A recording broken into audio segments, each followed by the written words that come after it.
Assalamualaikum warahmatullahi wabarakatuh. Kami dari kelompok 1 akan mempresentasikan hasil diskusi kami tentang pengertian perilaku organisasi dan aplikasinya, yang bersumber dari buku Stephen Berowitz dan Timothy Edwards.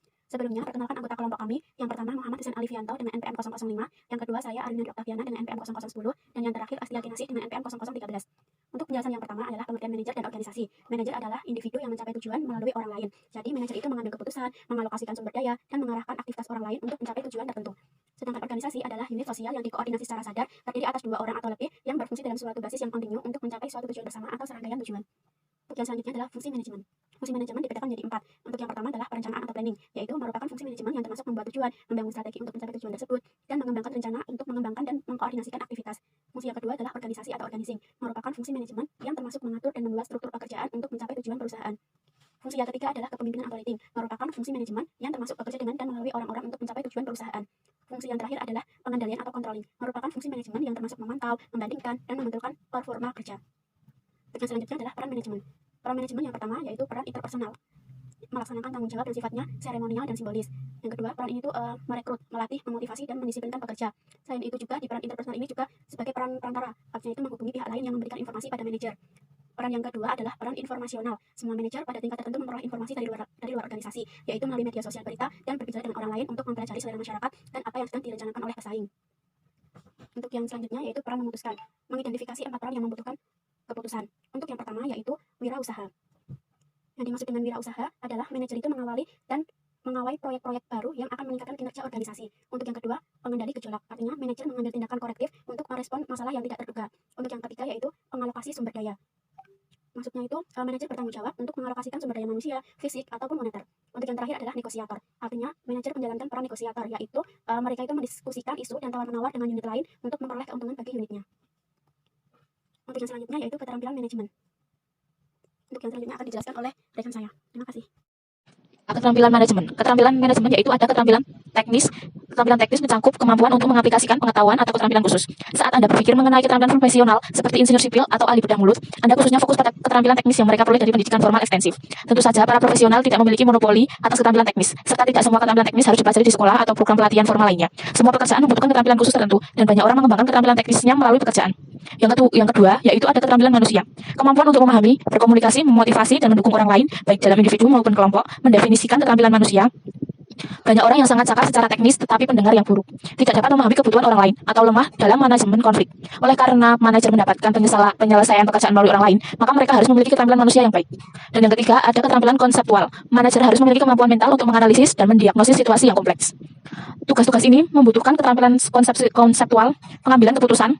Misalnya, membutuhkan manajer untuk dapat mengidentifikasi masalah, mengembangkan solusi-solusi alternatif untuk menyelesaikan masalah, mengevaluasi solusi alternatif tersebut, dan memilih yang baik. Setelah mereka mengambil tindakan tertentu, manajer harus dapat mengorganisasikan rencana tindakan dan mengeksekusinya. Kemampuan untuk mengintegrasikan ide-ide baru dalam konsep yang ada dan berinovasi dalam pekerjaan juga merupakan keterampilan konseptual yang paling penting bagi manajer saat ini. Dan selanjutnya ada aktivitas manajerial efektif dibanding aktivitas manajerial sukses. Luthan dan rekannya meneliti 450 manajer. Mereka menemukan ada 4 kegiatan manajerial, yaitu 1. Manajemen tradisional, yaitu pengambilan keputusan, perencanaan, dan pengendalian. Yang kedua, yaitu ada komunikasi, pertukaran informasi rutin dan memproses dokumen. Yang ketiga, yaitu ada manajemen SDM, yaitu memotivasi, mendisiplinkan, mengelola konflik, mengalokasikan staf, dan melatih. Dan yang terakhir, yaitu ada pembangunan jaringan, bersosialisasi, politik, dan berinteraksi dengan orang-orang luar.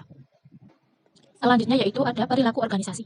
Bidang studi yang menginvestasi dengan pengaruh dari individu, kelompok, dan struktur pada perilaku dalam organisasi dengan maksud menerapkan pengetahuan untuk memenuhi, memperbaiki, meningkatkan keefektifan organisasi.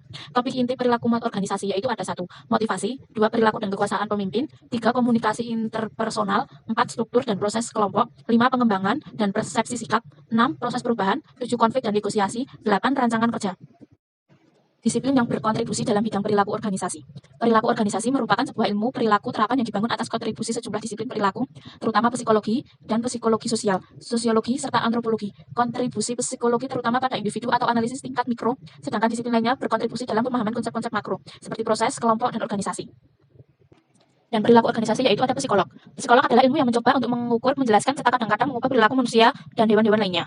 2. Psikolog sosial, satu area psikolog yang menggabungkan konsep psikologi dan sosiologi untuk fokus pada pengaruh manusia terhadap sesamanya.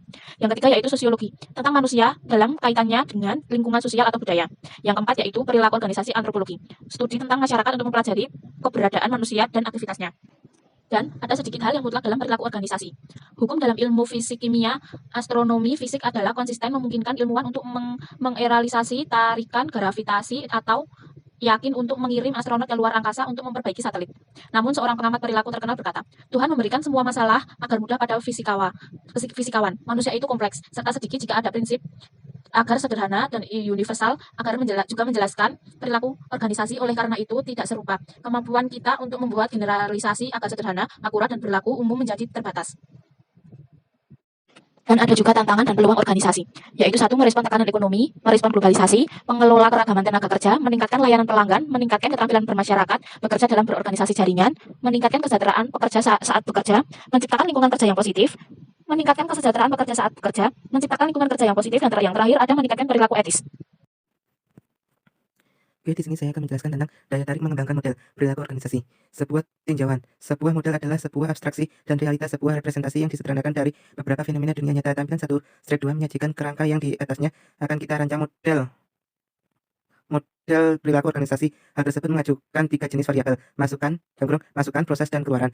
Pada 3 level analisis dalam grup individu, kelompok, dan organisasi, model itu dimulai dari kiri ke kanan dengan masukan yang berujung pada proses dan proses berujung pada hasil. Perhatikan bahwa model itu juga menunjukkan bahwa hasil dapat mempengaruhi masukan di masa depan. Lalu ada tampilan 1/2, sebuah model perilaku organisasi dasar. Masukan di sini, yang pertama ada masukan yang terdiri dari 2 level, yaitu level individu dan level kelompok. Level individu terdiri dari keragaman, kepribadian, nilai. Lalu di level kelompok terdiri dari struktur kelompok, peran kelompok, tanggung jawab tim. Yang kedua ada proses, sama mempunyai 2 level, yaitu level individu, dan level kelompok. Level individu yang pertama ada emosi dan suasana hati, 2 motivasi, 3 persepsi, 4 pengambilan keputusan. Di level kelompok terdiri dari komunikasi, kepemimpinan, kekuasaan dan politik, konflik dan negosiasi.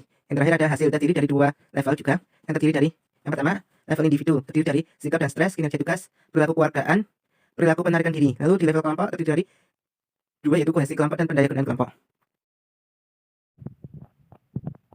Yang kedua di sini saya akan menjelaskan tentang model. Pertama ada model, sebuah abstraksi dari realita, sebuah representasi yang disederhanakan dari beberapa fenomena dunia nyata. Yang kedua ada masukan atau input variabel yang berujung pada proses. Lalu ada proses atau dalam bahasa Inggris atau processes, tindakan yang individu, kelompok, dan organisasi terlibat di dalamnya sebagai hasil dari masukan dan berujung pada hasil.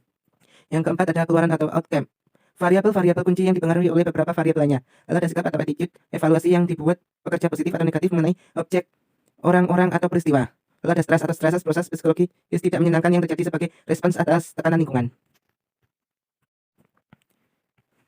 Selanjutnya, ada kinerja tugas atau task performance, kombinasi dari efektivitas dan efisiensi dalam melakukan tugas-tugas utama Anda.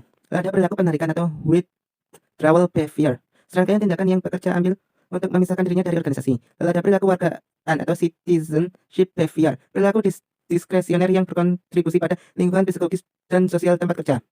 Lalu ada kohesi kelompok atau group cohesion, tingkat dukungan anggota kelompok dan validasi satu sama lain dalam kerja. Lalu ada pendayagunaan kelompok atau group functioning, kuantitas dan kualitas dari kelompok kerja suatu kelompok. Lalu ada produktivitas atau productivity, kombinasi efektivitas dan efisiensi dari sebuah aksi. Selanjutnya di sini saya akan lanjutkan lagi. Masih lanjutan yang tadi, yaitu ada efektivitas atau effectiveness, tingkat organisasi memenuhi kebutuhan klien atau pelanggan. Lalu ada efisiensi atau efficiency, tingkat sebuah organisasi dapat mencapai akhirnya pada biaya terendah. Lalu ada ketahanan organisasi atau organization survive. Tingkat sebuah organisasi dapat ada dan bertumbuh selama waktu yang lama. Selanjutnya di sini yang terakhir saya akan menjelaskan tentang implikasi untuk para manajer. Yang pertama, menahan kecenderungan untuk bergantung pada generalisasi. Beberapa memberikan pandangan valid atas perilaku manusia, tetapi kebanyakan salah. Kedua, menggunakan matriks dan variabel situasional dibandingkan firasat untuk menjelaskan hubungan sebab akibat. Ketiga, mengembangkan keterampilan interpersonal untuk meningkatkan potensi kepemimpinan. Dan yang keempat, meningkatkan keterampilan teknis dan keterampilan melalui pelatihan dan tetap membantu tren perilaku organisasi seperti data besar. Yang terakhir ada perilaku organisasi dapat meningkatkan kualitas pekerjaan dan produktivitas pekerjaan Anda dengan menunjukkan kepada Anda bagaimana mendorong pekerja Anda merancang dan menerapkan program perubahan, meningkatkan layanan pelanggan, serta membantu pekerja menyeimbangkan konflik kerja hidup. Inilah 5 implikasi untuk para manajer. Sekian presentasi dari kelompok kami. Apabila ada yang ingin ditanyakan, bisa didiskusikan lewat forum Zoom. Kami mohon maaf jika ada kekurangan dan kekhilafan dalam menyampaikan. Wassalamualaikum warahmatullahi wabarakatuh.